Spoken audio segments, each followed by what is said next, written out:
يا أيها الذين آمنوا كتب عليكم الصيام كما كتب على الذين من قبلكم لعلكم تتقون. السلام علیکم ورحمۃ اللہ وبرکاتہ. الحمد للہ وحدہ والصلاة والسلام على من لا نبی بعدہ واشهد ان لا الہ الا اللہ وحدہ لا شریک له واشهد ان محمدا عبده ورسولہ اما بعد. محترم حاضرین، اللہ رب العالمین کا شکر اور احسان ہے کہ آج ہم نے دوسری تراویح مکمل کی ہے. اللہ سبحانہ وتعالیٰ سے دعا ہے کہ اللہ العالمین تو ہماری اس تراویح کی نماز کو قبول فرما اور ہمارے لیے اس تراویح کی نماز کو ذخیر آخرت بنا. آمین. آج کی تراویح کی نماز میں سورہ طٰہٰ کا جو باقی حصہ تھا وہ آپ کے سامنے پڑھا گیا اور اس کے بعد سورہ انبیاء کا کچھ حصہ آپ کے سامنے پڑھا گیا جو 17ویں پارے میں. سورہ طٰہٰ کا جو حصہ آپ کے سامنے شروع میں تلاوت کیا گیا اس میں اللہ سبحانہ و تعالیٰ نے حضرت موسیٰ علیہ السلام کا قصہ ذکر کیا اور موسیٰ علیہ السلام کے قصے میں ایک شخص ہے سامری، اس کا واقعہ اللہ رب العالمین نے تفصیل کے ساتھ یہاں پر ذکر کیا. سامری جو شخص ہے اس کا قصہ اللہ نے سورہ اعراف میں بھی ذکر کیا ہے اور سورہ طٰہٰ میں بھی ذکر کیا ہے. یہاں پر اللہ رب العالمین نے جو سامری کے بارے میں جو آیات نازل فرمائی یا اس کے قصے کے بارے میں، ان آیات میں ہم سب کے لیے بڑی عبرتیں ہیں اور بڑی نصیحتیں ہیں. اس لیے میں مناسب سمجھتا ہوں کہ پہلے اس واقعے کو آپ کے سامنے پیش کروں اور اس کے بعد اس سے نکلنے والے جو فائدے ہیں وہ فائدے میں آپ کے سامنے پیش کروں.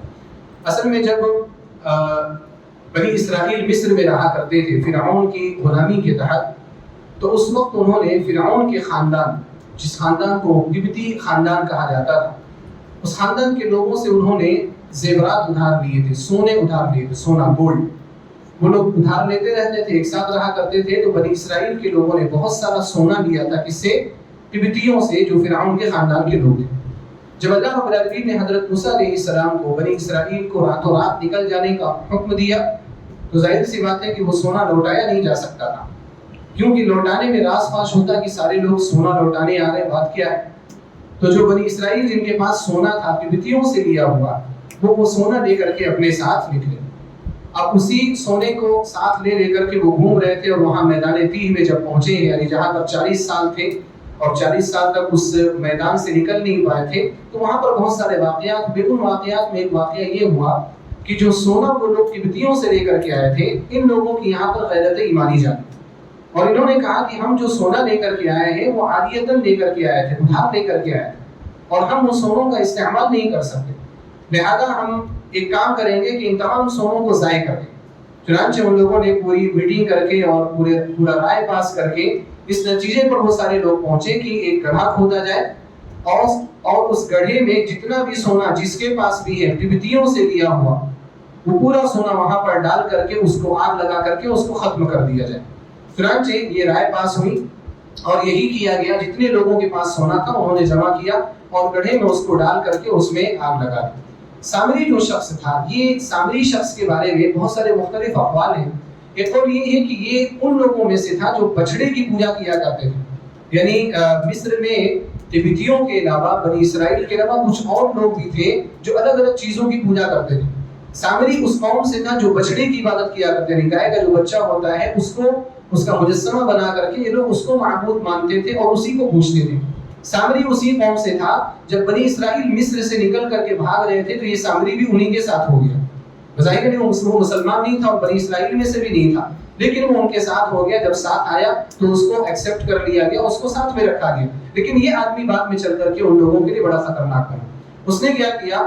سامری نے وہ جو سونا وہاں پر جلایا گیا تھا اس سونے سے اس نے ایک بچڑا بنایا اور اس بچڑے کی عبادت کرنا اس نے شروع کی. اور بچڑا جو اس نے بنایا تھا وہ اس ٹیکنیک سے اس نے بنایا تھا کہ جب اس کے منہ سے یا اس کے دبر کے یعنی پیچھے والے حصے سے ہوا جب پاس ہوتی تھی تو ایک آواز پیدا ہوتی. لہو خوام، جس کا تذکرہ اللہ رب العالمین نے کیا ہے کہ ایسا لگتا تھا کہ وہ بچڑا آواز کر رہا ہے، چلا رہا ہے. تو جب اس طرح کا مجسمہ اس نے بنا کر کے لوگوں کے سامنے پیش کیا اور ہوا اس کے پیچھے سے داخل ہوئی اور منہ کی جانب سے آواز نکلی تو سامری نے لوگوں کو گمراہ کیا اور کہا کہ یہ دیکھو یہ جو بچڑا ہے نا، یہ بچڑا نہیں، یہ تمہارا معبود ہے. اس وقت حضرت موسیٰ علیہ السلام کہاں تھے؟ حضرت موسیٰ علیہ السلام ساتھ میں تھے، لیکن حضرت موسیٰ علیہ السلام کو اللہ رب العالمین نے 40 دن کی ملاقات کے لیے کوہ طور پر بلایا تھا.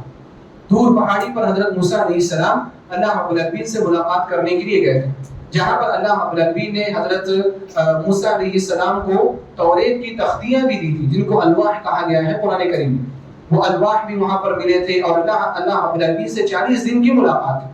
اور 40 دن کی ملاقات کے دوران جب یہاں پر یہ کام ہوا، سامری نے بچڑے کی پوجا کروانا شروع کیا، اللہ رب العالمین نے اس تعلق سے حضرت موسیٰ علیہ السلام کو آگاہ بھی کیا کہ آپ یہاں پر ہیں، لیکن آپ کی قوم فتنے کا شکار ہو چکی ہے، اور وہ لوگ ایک بچڑے کی عبادت کرنے لگے ہیں. سامری نے ان کو گمراہ کر دیا. لیکن جب ایک مدت متعین کی 40 دن کی، تو حضرت موسیٰ علیہ السلام نے اس کو پورا کیا اللہ رب العالمین سے ملاقات کا. اس کے بعد آئے، جب وہاں سے واپس آئے تو حضرت موسیٰ علیہ السلام نے جو وہاں پر کام کیا اس کا تذکرہ اللہ رب العالمین نے یہاں پر کیا. فرمایا فرجع موسیٰ الی قومہ غضبان اسفا. حضرت موسیٰ علیہ السلام اپنی قوم کی طرف بالکل غصے میں، انتہائی غصے میں پلٹے. اللہ رب العالمین سے ملاقات کر کے آ رہے تھے، خوش آنا تھا، لیکن جب اللہ رب العالمین نے ان کو بتایا کہ سامری نے ان کو گمراہ کر دیا ہے، تو شرک کی نفرت اتنی شدید تھی کہ حضرت موسیٰ علیہ السلام کو بڑا غصہ تھا. قال یا قوم الم یعدکم ربکم وعدا حسنا. حضرت موسیٰ علیہ السلام جب قوم کے لوگوں کے پاس پہنچے، سب سے پہلے لوگوں سے ملاقات ہوئی قوم کے لوگوں سے. ابھی سامری سے بھی ملاقات نہیں ہوئی. حضرت ہارون علیہ السلام جن کو چھوڑ کر کے گئے تھے، نائب بنا کر کے گئے تھے، ان سے بھی ملاقات نہیں. سب سے پہلے کس سے ملاقات ہوئی؟ قوم کے لوگوں سے ملاقات ہوئی. حضرت موسیٰ علیہ السلام سب سے پہلے قوم پر برسے اور پہلے ان کی خبر لی. کہا یا قوم، اے میری قوم کے لوگوں، الم یعدکم ربکم وعدا حسنا. کیا تمہارے رب نے تمہارے ساتھ اچھا وعدہ نہیں کیا تھا کہ تم توحید پر قائم رہو گے تو اللہ رب العالمین ساری چیزیں تمہارے لیے آسان کرے گی؟ یہ بہترین وعدہ تھا، تم اس پر قائم کیوں نہیں رہے؟ افطال علیکم العہد. کیا وعدے کے دن لمبے ہو گئے تھے؟ ام اردتم ان یحل علیکم غضب من ربکم. یا تم اپنے اوپر اللہ رب العالمین کا غصہ نازل کروانا چاہتے ہو؟ فاخلفتم موعدی. اس بنا پر تم نے میرے وعدے کی خلاف ورزی کر. قالوا ما اخلفنا موعدا. ان لوگوں نے کہا کہ ہم نے آپ کے وعدے کی خلاف ورزی نہیں کی. ولكننا حملنا اوزارا من زینۃ القوم. لیکن ہمارے پاس قبطی قوم کے زینت یعنی سونے کے بہت سارے زیورات پڑے ہوئے تھے، اور ہم اس کے بوجھ تلے دبے جا رہے تھے. فقذفناها. لہذا ہم نے یہ طے کیا کہ وہ پورا سونا پھینک دینا چاہیے، تو ہم نے بھی پھینک دیا. فكذلك القى السامری. اور سامری نے وہاں سے جو کام کرنا تھا اس نے کر لیا. فاخرج لهم عجلا جسدا له خوار. اس نے لوگوں کے لیے ایک بچڑا بنایا، ایک جسم والا بچڑا بنایا جس کے خوار یعنی جس کے چلانے کی آواز تھی. له خوار. فقالوا هذا الهكم واله موسى فنسي. اور سامری نے اس بچڑے کو بنانے کے بعد کیا کہا لوگوں سے؟ یہ تمہارا معبود ہے. هذا الهكم. یہ تمہارا معبود ہے.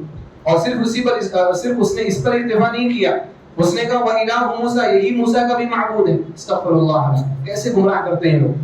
هذا الهكم. یہ تمہارا معبود. وَإِلَهُ مُوسَى. اور یہ موسیٰ علیہ السلام کا معبود ہے. فنسی. اور سامری بھول گیا کہ وہ کتنی بڑی غلطی کر رہا ہے. افلا يرون. اللہ رب العالمین نے فرمایا افلا يرون الا يرجع اليهم قولا. موسیٰ علیہ السلام نے ان سے کہا کہ کیا ان لوگوں کو اتنی بھی سمجھ نہیں ہے کہ یہ ان سے بات بھی نہیں کرتا؟ خالی ڈکار مارنے سے کیا ہوتا ہے؟ خالی آواز نکالنے سے کیا ہوتا ہے؟ بچڑا اگر بات کرے تو وہ سمجھ میں آنے والا ہے کہ یہ خدا ہو سکتا ہے، یہ معبود ہو سکتا ہے. اللہ يرجع اليهم قولا. یہ بات کا جواب بھی نہیں دیتا. ولا يملك لهم ضرا ولا نفعا. اور نہ ہی لوگوں کے لیے کسی نقصان کا مالک ہے اور نہ ہی کسی نفع کا مالک. کیسے تم لوگوں نے اس کی عبادت کرنا شروع کی؟ کیسے تم نے اس کی پرستش کرنا شروع کیا؟ قوم کے لوگوں کو حضرت موسیٰ علیہ السلام نے بڑی ڈانٹ لگائی. وَلَقَدْ قَالَ لَهُمْ هَارُونُ بِالْقَبْلِ. اللہ رب العالمین نے فرمایا حضرت ہارون علیہ السلام جن کو موسیٰ علیہ السلام نائب بنا کر کے کوہ طور پر گئے تھے 40 دن کی ملاقات کے لیے، حضرت ہارون علیہ السلام نے اپنے موسیٰ علیہ السلام کے جانے کے بعد اپنی ذمہ داری کو ادا کیا تھا اور کہا یا قوم انما فتنتم بھی. اے میرے قوم کے لوگ، تم لوگ فتنے کے شکار ہو رہے. وَإِنَّ رَبَّكُمُ الرَّحْمَنُ فَاتَّبِعُونِي وَأَطِيعُوا أَمْرِي. تمہارا رب رحمان ہے، یہ بچڑا تمہارا رب نہیں ہو سکتا.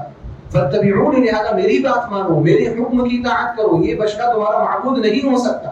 یعنی آپ دیکھو بنی اسرائیل جس کو اللہ سبحانہ وتعالیٰ نے فرعون کے چنگل سے نجات دلایا، جس کے لیے اللہ سبحانہ وتعالیٰ نے سمندر میں راستہ بنایا، یہ سارے معجزات دیکھنے کے بعد، اسی طرح سے اللہ رب العالمین نے ان لوگوں کے لیے من و سلوہ بھی نازل کیا، ان لوگوں کے لیے اللہ رب العالمین نے بادل کا سایہ بھی کیا. یہ ساری نعمتیں یعنی معجزاتی طور پر یہ چیزیں ہو رہی تھیں، پھر بھی ان کو نہیں سمجھ میں آیا کہ اللہ رب العالمین کیا.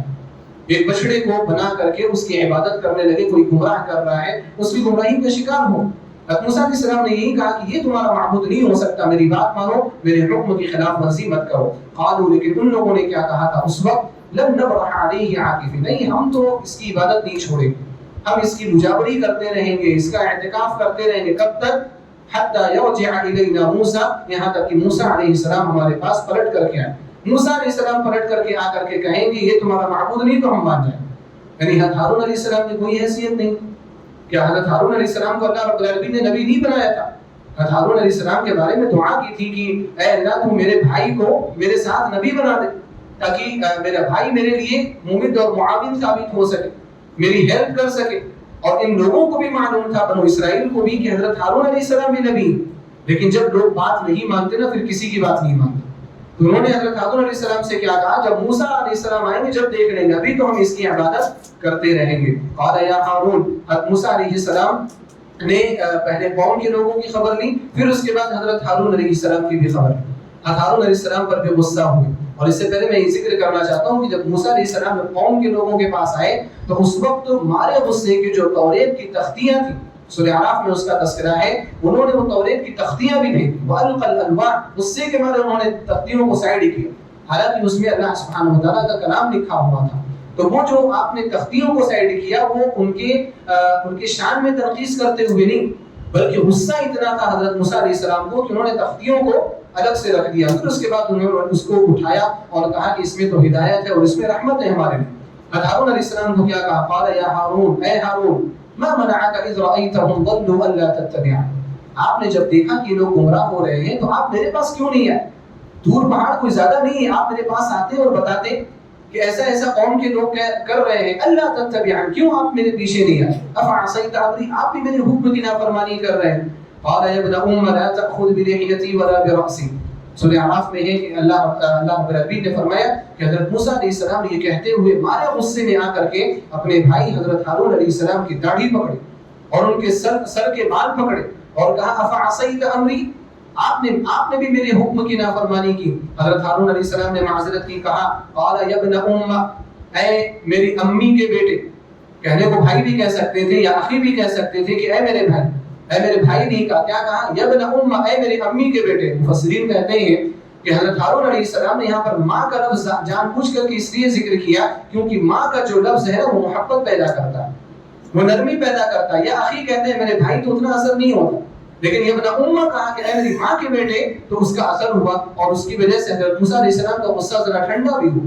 کہا لا تأخذ بلحیتی ولا برأسی، آپ میری داڑھی مت پکڑیے، آپ میرے سر کے بال مت پکڑیے۔ انی خشیت ان تقول فرقت بین بنی اسرائیل ولم ترقب قولی، میں آپ کے پاس اس لیے نہیں آیا کہ مجھے ڈر ہوا کہ میں آپ کے پاس آؤں گا تو آپ کہیں گے کہ بنی اسرائیل کو تم فرقے میں بانٹ کر کے میرے پاس آ گئے، تم نے میری بات کا انتظار بھی نہیں کیا، آپ میرے اوپر اس وقت بھی ناراض ہوتے اگر میں آپ کے پاس آ جاتا، اس وجہ سے میں آپ کے پاس نہیں، اور ان کو چھوڑ کر کے جانا بھی خطرے سے خالی نہیں تھا، تھوڑے بڑے جو لوگ بھی بچے تھے نا وہ لوگ بھی اس بچڑے کی عبادت میں لگ جاتے، اس وجہ سے میں نہیں آیا۔ اور جب معذرت پیش کی حضرت موسیٰ علیہ السلام کے سامنے حضرت ہارون علیہ السلام نے، تو حضرت موسیٰ علیہ السلام نے اس معذرت کو قبول کیا۔ قال فما خطبك یا سامری، اب اس کے بعد اخیر میں اس شخص کی طرف آپ نے توجہ کیا جو فتنے کی جڑ تھا، جس نے سب کچھ کیا تھا، کون تھا وہ؟ سامری تھا۔ حضرت موسیٰ علیہ السلام نے کہا اے سامری تیرا کیا معاملہ ہے، تو نے ایسا کیوں کیا؟ قال بصرت بما لم يبصروا به، تو سامری نے کہا کہ مجھے وہ چیز نظر آئی تھی جو کسی اور کو نظر نہیں آئی تھی۔ وہ چیز کیا تھی جو اس کو نظر آئی تھی وہ کسی اور کو نظر نہیں آئی تھی؟ مفسرین نے ذکر کیا ہے کہ جب اللہ رب العالمین نے فرعون کو ڈبایا تو فرعون کو ڈبانے کے لیے اللہ رب العالمین نے فرشتوں کو بھیجا تھا، حضرت جبریل علیہ السلام بھی آئے تھے، اور حضرت جبریل علیہ السلام اس وقت ایک گھوڑے پر سوار ہو کر کے آئے تھے، اور وہ گھوڑے پر جب سوار تھے تو اس گھوڑے پر سوار ہوتے ہوئے سامری نے کسی طرح سے حضرت جبریل علیہ السلام کو دیکھا، تو جو گھوڑا جو ہٹا وہاں سے تو گھوڑے کے ناک کے نیچے کی جو مٹی تھی سامری نے وہ مٹی کا بھی ایک حصہ لے لیا تھا اور اس مٹی کو بھی اس بچڑے کے ساتھ ملایا تھا جب اس نے اس بچڑے کو معبود بنا کر کے لوگوں کے سامنے پیش کرنا چاہا تھا۔ تو اس نے کہا کہ میں نے وہ چیز دیکھی تھی جو کسی اور نے نہیں دیکھی تھی، یعنی جبریل علیہ السلام کے گھوڑے کے پیر کو، نعل کو میں نے دیکھا تھا۔ فقبضت قبضة من اثر الرسول، تو اس رسول یعنی حضرت جبریل علیہ السلام کو رسول کہا گیا کیونکہ وہ قاصد ہیں، فرشتے ہیں، رسول کس کو بولا جاتا ہے؟ میسنجر کو. تو حضرت جبریل علیہ السلام میسنجر ہے، پیغام لانے والے ہیں. تو اس نے کہا کہ اس فرشتے کے جو گھوڑے کے نیچے کی جو مٹی تھی، میں نے اس مٹی کا ایک حصہ لے لیا تھا. فنبذتها، اور اس مٹی کے حصے کو میں نے اس میں ڈالا. وَكَذَلِكَ سَوَّلَتْ لِي نَفْسِي، اس طرح سے یہ معبود بن گیا. یعنی اس نے اپنی دلیل پیش کی سامری میں، کہا کہ یہ معبود ہے، حقیقت میں یہ معبود ہے، کوئی مجسمہ نہیں ہے، یہ کوئی بچڑا نہیں، معبود ہے. کیوں معبود ہے؟ کیونکہ حضرت جبریل علیہ السلام کے گھوڑے کے ناک کے نیچے کی مٹی اس پر لگی ہوئی ہے، اور اس مٹی کی برکت سے یہ گھوڑا کیا ہے، یہ بچڑا کیا ہے، یہ بچڑا معبود بن گیا. دیکھتے نہیں کہ آواز کرتا ہے، بات کرتا ہے. حضرت موسیٰ علیہ السلام کے سامنے یہ دلیلیں پیش کر رہا ہے. قال فاذهب، حضرت موسیٰ علیہ السلام غصے میں تھے، کہا فاذهب، جا یہاں سے، نکل یہاں سے. فإن لك في الحياة أن تقول لا مساس، اور سزا سنائی. کہا حضرت موسیٰ علیہ السلام نے تجھے زندگی بھر یہ سزا ملے گی کہ تو ہمیشہ یہ کہتا رہے گا لا مساس، مجھے چھونا نہیں، مجھے چھونا نہیں، مجھے چھونا. کہتے ہیں مفسرین کو اس کو ایک ایسی بیماری ہو گئی تھی کہ اگر کوئی اس کو چھو لیتا نا تو وہ بڑی تکلیف کا شکار ہوتا. اللہ رب العالمین نے پوری زندگی اس کو یہ تکلیف دی. اور یہ تکلیف کیوں دی؟ کیونکہ وہ اسی طرح سے قوم کے لوگوں کے درمیان جا کر کے، معاشرے کے درمیان جا کر کے اس نے لوگوں کو گمراہ کیا. اب اس کو ایسی بیماری میں مبتلا کیا جائے کہ وہ کہیں بیٹھنے کے لائق نہ رہے، کسی کے قریب جانے کے لائق نہ رہے. لا مساس، مجھے ٹچ نہیں کرنا، ڈونٹ ٹچ می. اس کو یہ عذاب اللہ سبحانہ و تعالی نے دیا. اور اسی کے ساتھ یہ بھی سزا سنائی. وَإِنَّ لَكَ مَوْعِدًا لَن تُخْلَفَهُ، تمہارے لیے ایک وعدہ ہے جس وعدے کی خلاف ورزی نہیں کی جائے گی. یعنی قیامت کے دن اللہ سبحانہ و تعالی قیامت کے دن تجھے سخت سزا دے گا. وَانظُرْ إِلَىٰ إِلَٰهِكَ الَّذِي ظَلْتَ عَلَيْهِ عَاكِفًا، حضرت موسیٰ علیہ السلام نے اور کہا کہ تو دیکھ اپنے اس معبود کو، جس معبود کی جو مجاوری کرتے ہوئے آ رہا ہے. لَنُحَرِّقَنَّهُ، ہم اس کو جلائیں گے. ثم لننسفنه في اليم نسفا، اور اس کو جلا کر کے راکھ بنا کر کے ہم سمندر میں اس کو اڑا دیں گے. انما الہکم اللہ الذی لا الہ الا هو، اللہ رب العالمین اس کے بعد فرمایا کہ حضرت موسیٰ علیہ السلام نے کہا کہ اے لوگوں تم کہاں کھوئے ہوئے ہو، تمہارا معبود وہ اللہ ہے. الذی لا الہ الا هو، جس کے علاوہ کوئی بھی معبود برحق نہیں ہے. وسع کل شیء علما، اس نے ہر چیز کو اپنے علم میں گھیر کر کے رکھا ہوا ہے. تو اللہ رب العالمین نے یہ سامری کا قصہ یہاں پر ذکر کیا ہے. یہ سامری کا جو قصہ ہے یہ بڑے فوائد پر مشتمل ہے. چند فوائد میں آپ کے سامنے ذکر کرنا چاہوں گا. پہلا فائدہ یہ ہے کہ جب انسان کسی غلط قوم کے ساتھ رہتا ہے، شرک کرنے والی قوم کے ساتھ رہتا ہے، تو اس کے ساتھ رہنے کی وجہ سے اس کی فطرت سلیمہ بدل جاتی ہے. اب یہ دیکھیں آپ بنی اسرائیل کے ساتھ یہ زیادہ ہوا کہ بنی اسرائیل کس کے ساتھ رہ رہے تھے؟ قبطی قوم کے ساتھ.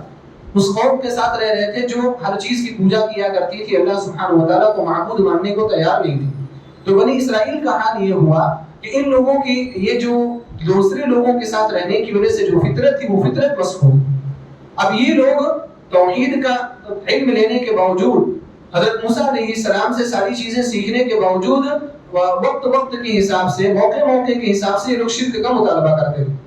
جیسے انہوں نے یہ بھی کہا تھا کہ اجعل لنا الہا کما لہم آلیہ، حضرت موسیٰ علیہ السلام سے کہا آپ ہمارے بھی کچھ معبود بنا دیجئے جیسے ان لوگوں کے پاس معبود ہے. ہمارے پاس کوئی معبود نہیں ہے، کوئی مجسمہ نہیں، ہمارے لیے کوئی معبود بنا دیجئے. حضرت موسیٰ علیہ السلام نے کہا ان ہؤلاء متبر ما هم فيه وباطل ما كانوا يعملون، یہ لوگ جو کام کر رہے ہیں یہ سب ہلاکت کے کام ہیں، باطل کام ہیں، جن کو تم دیکھ کر کے تم متاثر ہو رہے ہو اور ان کے جیسے معبودوں کا مطالبہ کر رہے ہو. تو اس لیے ہمیں چاہیے کہ ہم اچھے لوگوں کے درمیان میں، اچھے لوگوں کے ساتھ رہیں گے. آپ توحید والے لوگوں کے ساتھ آپ رہیں گے، آپ کی توحید مضبوط رہے گی. لیکن اگر آپ مشرکوں کے ساتھ زیادہ رہیں گے، اٹھنا بیٹھنا ان کے ساتھ زیادہ رکھیں گے، تو کہیں آپ شرک میں واقع ہو جائیں گے اور آپ کو اس بات کا احساس بھی نہیں ہوگا. دوسرا فائدہ یہ ہے کہ انسان جب بھی اس کے معاشرے میں منکر واقع ہو، کوئی غلط کام واقع ہو، تو ہمیشہ اس کے لیے اس کو فکر مند ہونا چاہیے اور اس کو ختم کرنے کی، اس کو ازالہ کرنے کی کوشش کرنی چاہیے. حضرت موسیٰ علیہ السلام کو آپ دیکھیں، وہ دور سے واپس آ رہے ہیں، اللہ رب العالمین سے ملاقات کر کے واپس آ رہے ہیں، خوشی کا ماحول ہے، جشن کا ماحول ہے. لیکن آپ نے دیکھا کہ ہماری قوم ایک غلط کام میں واقع ہو چکی ہے، پڑ چکی ہے. حضرت موسیٰ علیہ السلام نے فوراً غلط کام کو روکنے کی کوشش کی. آپ نے پہلے لوگوں کو سمجھایا، حضرت ہارون علیہ السلام سے ملے، سامری کو آپ نے سبق سکھایا. یہ سارے کام حضرت موسیٰ علیہ السلام نے فوراً کیے، بنا روکے، آتے ہی فوراً یہ کام کیا. لہذا ہمیں بھی یہ سیکھنا چاہیے کہ منکر جو ہے، غلط کام جو ہے، حتی المقدور، ہم جہاں تک اس کو ختم کر سکتے ہیں ختم کریں. اللہ کے رسول صلی اللہ علیہ وسلم نے 3 درجات بتائے ہیں. اگر آپ منکر ہاتھ سے مٹا سکتے ہیں تو ہاتھ سے مٹائیں. اگر آپ منکر کو زبان سے مٹا سکتے ہیں تو زبان سے مٹائیں. اگر اس کی بھی طاقت نہیں ہے، دل میں برا جان سکتے ہیں تو صرف دل میں برا جانے، لیکن منکر کے خلاف اپنے آپ کو کچھ نہ کچھ ری ایکشن ضرور کرنا. کچھ نہ کچھ ریئیکٹ ضرور کرنا ہے، آپ کو رد عمل ضرور ظاہر کرنا ہے. اس واقعے سے ہمیں یہ فائدہ معلوم ہوتا ہے. اسی طرح سے آپ دیکھیں کہ گمراہ جو لوگ ہیں اور گمراہ کرنے والے جو لوگ ہیں ان لوگوں سے ہمیشہ محتاط رہنا چاہیے. سامری کیسا شخص تھا؟ یہ گمراہ تھا اور گمراہ کرنے والا شخص تھا. اس کو لوگوں نے اپنی محفلوں میں بلایا، اس کے ساتھ لوگ بیٹھے اور اس کی باتیں سننے لگے. آخر میں نتیجہ کیا ہوا کہ اس گمراہ شخص نے اکیلے ہونے کے باوجود لوگوں کو شرک پر لگا دیا. اسی وجہ سے آج کے اہل علم کہا کرتے ہیں نا کہ اہل بدعہ کی باتیں مت سنا کرو. جو لوگ گمراہ ہیں، جو لوگ جن کا عقیدہ صحیح نہیں، جن کا منہج صحیح نہیں ہے، آپ ان کی باتیں مت سنا کرو، کیونکہ آپ کے پاس بیسک علم نہیں ہے، بنیادی علم نہیں ہے. میں نہیں اس لیے نہیں کہہ رہا ہوں کہ ان کی بات مت سنا کرو کیونکہ آپ ہو سکتا ہے ان کی بات سے متاثر ہو جاؤ. میں اس لیے نہیں کہہ رہا ہوں، بس اس لیے کہہ رہا ہوں کیونکہ آپ کا عقیدہ خراب ہو سکتا ہے، آپ کا منہج خراب ہو سکتا ہے. ہمارے پاس بہت سارے سوالات کرنے والے سوالات بھیجتے ہیں یا ویڈیوز بھیجتے ہیں، اور ویڈیوز کس کی رہتی ہیں؟ کسی بدعتی کی ویڈیو رہتی ہے، کسی بدعتی عالم کی جس کا عقیدہ صحیح نہیں، جس کی باتیں صحیح نہیں، جس کا منہج صحیح، اس کی ویڈیو بھیج کر کے اس کے تعلق سے سوال کرتے ہیں. اکثر و بیشتر میں ایسے سوالوں کا جواب نہیں دیتا ہوں، وہ غصہ آتا ہے ایسے سوالات سن کر. بھئی آپ ان لوگوں کی ویڈیو سنتے کیوں ہو جن کا عقیدہ صحیح نہیں ہے؟ آپ کیوں ان کی ویڈیو سنتے ہو؟ کیوں آپ ان کی تقریریں سنتے ہو؟ آپ کے پاس اہل حدیث علماء نہیں، آپ کے پاس صحیح منہج والے علماء نہیں ہیں، آپ کے پاس صحیح بولنے والے علماء نہیں. آپ ان کی باتیں سنو، آپ خود بھی بدعتیوں کی باتیں سن کر کے پریشان ہوتے ہو، دوسرے لوگوں کو بھی پریشان کرو. اہل بدعہ کی بات ہی نہیں سننا چاہیے. جو لوگ یہ بولتے ہیں کہ ان کی بات اس لیے سنتے تاکہ ہمیں پتہ چلے کہ ان کے پاس کیا ہے، ایسے لوگ پتہ کرتے کرتے ہی پتہ نہیں کہاں چلے جاتے، کہیں گمراہ ہو جاتے ہیں، ان کا منہج خود خراب ہو جاتا ہے. آپ کو جو پتہ کرنا ہے صحیح عقیدہ پتہ کرنا ہے، صحیح منہج پتہ کرنا ہے، اس کو پتہ کرو. اب یہ دنیا بھر کی اگر آپ باتیں پتہ کرنے جاؤ گے نا تو جو اصل چیز ہے وہ بھی ختم ہو جائے گی، وہ بھی بھول جائے گی. ان کی باتیں سننا وہ علماء کا کام، وہ کیا غلط بول رہے ہیں وہ معاشرے کے سامنے لانا وہ علماء کا کام. علماء کو سننے دیجیے، علماء سنیں گے، ان کی بدعتوں کے بارے میں ان کو پتہ چلے گا، وہ آپ کو آگاہ کریں. لیکن آپ سنیں گے تو آپ گمراہ ہو جائیں، دوسرے لوگوں کو گمراہ کریں گے. آج ہمارے یہاں ہمارے نوجوان بہت گمراہ ہو رہے ہیں. کیسے گمراہ ہو رہے ہیں؟ دوسرے لوگوں کی تقریریں سن سن کر کے گمراہ کر، کوئی علماء کو کافر قرار دے رہا. آپ کو تعجب ہوگا، آپ کے حیدرآباد میں رہنے والے ایسے ایسے لوگ ہیں جو کسی بھی عالم کو عالم ہی نہیں مانتے، مسلمان ہی نہیں مانتے، کافر مان رہے. چاہے وہ سلفی ہو، مدنی ہو، مکی ہو، کوئی بھی ہو، کافر مانتے ہیں کہ یہ لوگ علماء نہیں، کافر نہیں ہے لوگ. ایسے لوگ کیوں اس طرح کی گمراہی کے شکار ہیں؟ ایسے ہی لوگوں کی باتوں کو سن سن کر کے، تحریکیوں کی باتوں کو اور اخوانیوں کی باتوں کو اور ایسے ایسے لوگوں کی باتوں کو جو گمراہ کرتے ہیں، جو صحیح منہج آپ کو نہیں بتاتے، جو باتیں چھپاتے ہیں، صحابہ کرام کے طریقے کو چھپاتے ہیں، جو آپ کے جذبات کو برانگیختہ کرتے ہیں، جو آپ کے دماغ میں غصہ پیدا کرتے ہیں، ایسے لوگوں کی باتیں سن سن کر کے گمراہ ہو جاتے ہیں. لہذا سامری جیسے لوگ ہمارے یہاں بھی ایسے سامریوں سے بچ کر کے رہنا ہے، کیونکہ یہ سامری ہماری مجلس میں آ کر کے ہمیں گمراہ کر سکتے ہیں. اسی طرح سے آپ دیکھیں کہ دعوت میں نا امیدی کبھی بھی درست نہیں ہے. حضرت موسیٰ علیہ السلام ان کے ساتھ رہے، کتنا عرصہ رہے. حضرت موسیٰ علیہ السلام ایک چیز صحیح کرتے تھے، بنو اسرائیل دوسری چیز خراب کر دیتے، ایک طرح سے سدھارتے تھے، دوسری طرح سے بنو اسرائیل کے یہاں فتنے پیدا ہو جایا کرتے تھے.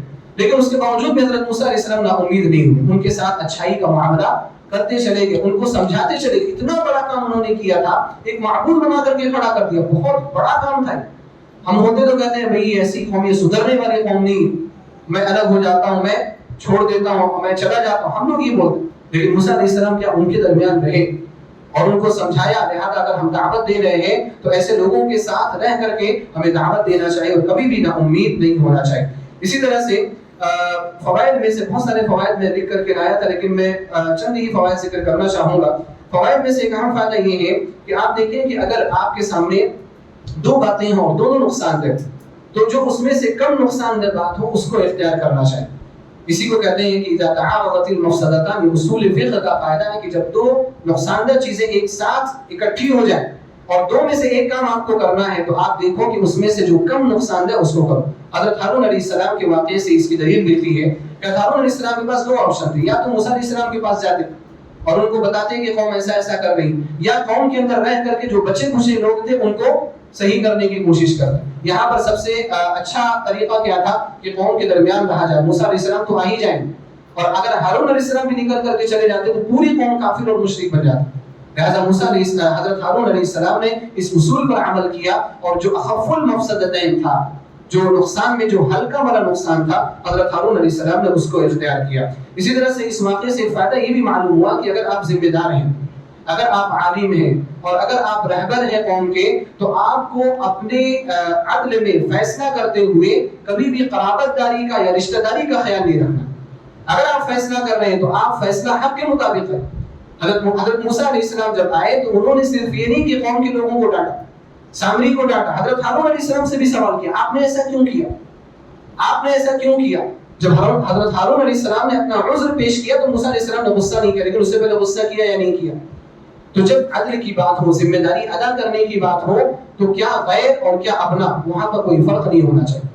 اگر کوئی شخص اصلاح کا مستحق ہے، اس کی اصلاح کی جائے، چاہے وہ ہمارا اپنا بھائی ہی کیوں نہ ہو، چاہے وہ ہمارے اپنے والدین ہی کیوں نہ ہو۔ اللہ رب العالمین نے فرمایا یا ایھا الذین آمنوا کونوا قوامین بالقسط شہداء للہ ولو علی انفسکم او الوالدین والاقربین۔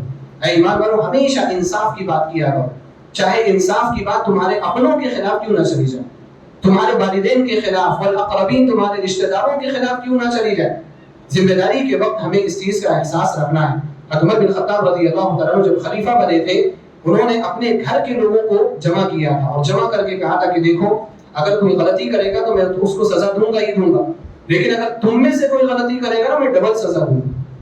اگر عام آدمی کو غلطی کرنے کی وجہ سے 40 کوڑے ماروں گا نا، تو تم کو 80 کوڑے ماروں گا، کیونکہ کوئی یہ نہ کہے کہ خلیفہ کے لوگ ہیں، خلیفہ کے گھر والے ہیں تو خلیفہ کے گھر والوں کو چھوٹ ملی ہوئی ہے، ایسا کوئی نہ کہنے پائے اور میرے کان میں اس طرح کی آواز نہ آنے پائے۔ عمر بن خطاب رضی اللہ تعالیٰ عنہ نے بہت سخت موقف اختیار کیا تھا۔ اسی طرح سے آپ دیکھیں، ایک فائدہ یہ بھی ہے کہ داعیوں کا جو اختلاف ہے، ذمہ داران کا بھی اختلاف جو ہے، وہ اختلاف لوگوں تک نہیں آنا چاہیے۔ اس کی دلیل کیا ہے کہ حضرت ہارون علیہ السلام کو جب حضرت موسیٰ علیہ السلام نے سختی کے ساتھ کہا تو حضرت ہارون علیہ السلام نے کہا، جیسا کہ سورہ اعراف میں ہے، لا تشمت بی الاعداء، اے بھائی، اے میری ماں کے بیٹے، آپ میری داڑھی نہیں پکڑو، آپ میرے سر کے بال میں مت پکڑو، ولا تشمت بی الاعداء، اور آپ میرے اوپر برس کر کے، میرے اوپر غصہ ظاہر کر کے دشمنوں کو خوش مت کرو۔ حضرت موسیٰ علیہ السلام کو سمجھایا حضرت ہارون علیہ السلام نے، قوم کے لوگ تھے وہاں پر، بھی آپ دونوں جھگڑ رہے ہیں تو ہمیں کون سنبھالے گا، ہمیں کون صحیح کرے گا، یہ بات تھی۔ تو اللہ رب العالمین نے اس چیز کو ذکر کیا کہ حضرت ہارون علیہ السلام نے کہا لا تشمت بی الاعداء، تو پتہ یہ چلا کہ علماء کے جو آپسی جھگڑے ہیں نا، وہ لوگوں کے درمیان نہیں آنا چاہیے، ذمہ داران کے، قوم کے رہبروں کے جو آپسی جھگڑے وہ نہیں آنا چاہیے۔ علماء میں بھی اختلاف ہوتے ہیں اور اختلاف ہوں گے، قیامت تک اختلاف ہوں گے۔ ہماری اور آپ کی ذمہ داری ہے کہ ان اختلافات کو فیس بک میں لے کر کے نہ آئیں۔ ہمارے یہاں کیا ہوتا ہے، ایک عالم دوسرے عالم کے درمیان اگر کسی بھی مسئلے میں اختلاف ہو گیا، چاہے دینی مسئلہ ہو، دنیاوی مسئلہ ہو، اور ہمیں پتہ چل گیا، فوراً پوسٹ کرتے ہیں، فوراً لوگوں کو باخبر کرنا چاہتے ہیں اور سمجھتے ہیں کہ اتنی بڑی ذمہ داری ہے یا اتنا بڑا بوجھ ہے کہ اگر میں مر گیا تو اللہ تعالیٰ سوال کرے گا۔ بھائی یہ بہت غلط چیز ہے، کیونکہ اگر علماء کے اختلافات لوگوں کے سامنے آئیں گے تو علماء پر سے لوگوں کا بھروسہ اٹھے گا، اور علماء پر سے لوگوں کا بھروسہ اٹھے گا تو علماء کا نقصان نہیں ہوگا، ہمارا اور آپ کا نقصان ہوگا، کیونکہ ہمیں علماء کی ضرورت ہے۔ اگر علماء نہیں رہے تو ہم یہ سب ترابی جو ہو رہی ہے نا، کچھ بھی نہیں ہوتی میرے بھائی۔ یہ چہروں پر جو داڑیاں دکھ رہی ہیں، جو ٹوپیاں اور نماز کا جذبہ اور رمضان کے روزے جو دکھ رہے، کچھ بھی نہیں ہوتے اگر علماء نہیں ہوتے۔ لوگ کبھی کبھار علماء کو من دیتے، علماء کر کیا ہے؟ آپ کبھی یہ سوچ لینا کہ آپ یہ جو بات کر رہے ہیں نا، علماء کیا کر رہے ہیں، دینی جذبے کی بات، یہ دینی جذبہ بھی آپ کے پاس علماء کی وجہ سے آیا۔ اگر علماء نہ رہتے تو دینی جذبہ بھی نہیں آتا۔ آپ جائیے ان علاقوں میں دیکھیے جہاں علماء نہیں ہے، یا جہاں پر علماء کے دروس اور خطبات نہیں ہوتے، لوگ ایسی زندگیاں گزار رہے ہیں جیسے غیر مسلم زندگی گزارتے ہیں۔ لہذا علماء کے اختلافات اندر رکھنے کی کوشش کریں، اس کو عام مت کریں، کیونکہ اس کا عام ہونا لوگوں کے لیے ہلاکت کا باعث ہے۔ ذمہ داروں کے اختلاف بھی ایسا ہی ہے، قوم کے رہبروں کا، سیاسی لیڈر ہو، کہیں کے بھی لیڈر، ان سارے لوگوں کا اختلاف ہمارے سامنے آنا یہ ہم سب کے لیے نقصان دہ ہے۔ اسی طرح سے اس واقعے سے فوائد میں سے ایک یہ بھی ہے کہ نصیحت اگر سخت انداز میں بھی کی جائے تو قبول کر لینا چاہیے۔ حضرت ہارون علیہ السلام کو موسیٰ علیہ السلام نے نصیحت کی اور سخت الفاظ میں نصیحت، اور نصیحت کے کلمات سورہ اعراف میں کہا وَأَصْلِحْ وَلَا تَتَّبِعْ سَبِيلَ الْمُفْسِدِينَ، آپ ٹھیک رہیے اور آپ ان فساد مچانے والوں کے راستے کی پیروی مت کیا کریے۔ حضرت ہارون علیہ السلام نے کچھ کہا نہیں کہا، ہارون علیہ السلام نے اس کو ایکسیپٹ کیا۔ نصیحت، خیر کی بات، خیر خواہی کی بات اگر ہے نا، تو کوئی سخت الفاظ میں بھی کہہ رہا ہے، ٹھیک ہے آپ بعد میں بھی بول سکتے ہیں کہ بھئی آپ تھوڑا نرم انداز میں بھی بول سکتے ہیں، تو یہ غلط چیز ہے، لیکن اگر بات خیر کی ہے تو اس کو ہمیں قبول کر لینا چاہیے۔ سختی کے ساتھ کہی گئی ہے تو اس کا انکار کر دیا جائے، یہ چیز جائز اور درست نہیں ہے۔ اسی طرح سے ہم سب کو اس بات کا بھی یا آخری ایک فائدہ میں ذکر کروں کہ ہم سب کو اس بات کا بھی خیال رکھنا چاہیے کہ لوگ ہمیں تبرک کے نام پر یا آثار قدیمہ کے نام پر بہت گمراہ کرتے ہیں. سامری نے دیکھو آثار قدیمہ کے نام پر گمراہ کیا. وہ جو مٹی اٹھائی نا اس کو ڈالا اور کہا کہ دیکھو اسی کی وجہ سے بشرا بن گیا ہے اور یہ معبود ہے. آج ہم کو بھی گمراہ کیا جا رہا ہے آثار قدیمہ کے نام پر. وہ نبی صلی اللہ علیہ وسلم کے پان بڑے لمبے لمبے بات ان کا معاونہ کیا جاتا ہے اور ان کو میوزیم میں رکھا جاتا ہے. لوگ پیسے خرچ کر کے دبئی جا کر کے وہ بال دیتے, پیسے خرچ کر عمرہ کرنے نہیں جا رہے, حج کرنے نہیں جا رہے, نبی صلی اللہ علیہ وسلم کے بال کو دیکھنے کے لیے جا رہے, نعلین مبارک کو دیکھنے کے لیے جا رہے. نبی صلی اللہ علیہ وسلم کے جوتے نعلین مبارک کو اپنے پگڑیوں پر بھی لگایا جا رہا ہے. حالانکہ نبی علیہ السلام کا کوئی جوتا محفوظ نہیں ہے. اتنا عرصہ گزر گیا ہے, اللہ کے رسول صلی اللہ علیہ وسلم کی جو چیزیں استعمال والی چیزیں تھیں ان میں آخری چیز ایک بال تھی, بال کا ایک ٹکڑا تھا. امام احمد بن حنبل رحمہ اللہ کے زمانے میں 3 صدی ہجری میں امام احمد بن حنبل رحمہ اللہ نے اس کو بھی دفن کرنے کا حکم دے دیا تھا کیونکہ لوگوں کا عقیدہ اس کی وجہ سے خراب ہو رہا تھا. اس کے بعد کوئی چیز نہیں بچی. یہ سب لوگوں کی اپنی زلفیں ہیں جو آپ کو نبی صلی اللہ علیہ وسلم کے نام پر دکھا رہے. یہ لوگوں کے اپنے جوتے, یہ آثار کا استعمال کر کے بہت گمراہ کیا ہے. سامری نے دیکھو ایسے ہی گمراہ کیا. ہمارے اور آپ کے لوگ کتنے زیادہ گمراہ ہیں اس کی وجہ سے. یہ فلاں بابا کا یہ ہے, فلاں پیر کا یہ ہے, فلاں بزرگ کا یہ ہے, اور ہم اسی پر سجدے کرتے چلے جا رہے ہیں, اسی پر پیچھے چلے جا رہے ہیں. ان واقعات کو پڑھنا چاہیے. قرآن کریم جو ہے یہ قیامت تک کے لیے ہمارے لیے ہدایت ہے. قیامت تک کے لیے اس میں ہدایت کی باتیں, ان کو پڑھیں گے, اس کو پڑھیں گے, ان باتوں کو پڑھیں گے تو ہم ضرور ہدایت اور رہنمائی حاصل کر سکتے ہیں. اللہ سبحانہ وتعالیٰ سے میں انہی باتوں کے ساتھ دعا کرتا ہوں الہ العالمین تو ہم سب کو صحیح طور پر قرآن کریم کو سمجھنے کی توفیق عطا فرما. الہ العالمین تو ہم سب کو صحیح عقیدہ رکھنے کی توفیق عطا فرما. ہم سب کے منہج کی اور ہم سب کے عقیدے کی حفاظت فرما. الہ العالمین ہم سب کو بدعات اور خرافات سے محفوظ فرما. آمین. وآخر دعوانا الحمد للہ رب العالمین. السلام علیکم ورحمۃ اللہ وبرکاتہ.